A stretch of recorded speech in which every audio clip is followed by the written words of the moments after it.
উৎসব মুখর পরিবেশে অনুষ্ঠিত হচ্ছে সামরিক কুচকাওয়াজ।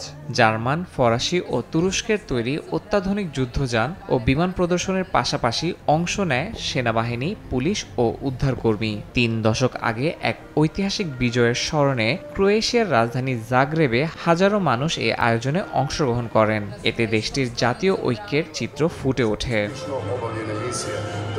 প্রদর্শনীতে সবচেয়ে বেশি নজর কাড়ে জার্মান তৈরি লেপার্ড 2A6 ট্যাঙ্ক, ফরাসি রাফায়েল যুদ্ধবিমান এবং তুর্কি ড্রোন। আধুনিক প্রযুক্তি ও সামরিক শক্তির প্রদর্শনী ছিল আয়োজনের মূল আকর্ষণ। ২০১৩ সালে ইউরোপীয় ইউনিয়নে এবং তার আগে ন্যাটোতে যোগ দেওয়া ক্রোয়েশিয়া এবার আরও শক্তিশালী সামরিক কাঠামো গড়ে তুলতে চায়। নতুন ইইউ প্রতিরক্ষা তহবিল থেকে প্রায় ২০০ কোটি ইউরো ঋণ নেওয়ার পরিকল্পনাও করছে দেশটি। ১৯৯৫ সালের যুদ্ধবিজয়ের ৩০ বছর পূর্তিতে আয়োজিত কুচকাওয়াজে ছিল গর্ব, ঐতিহ্য ও আধুনিকতার সংমিশ্রণ।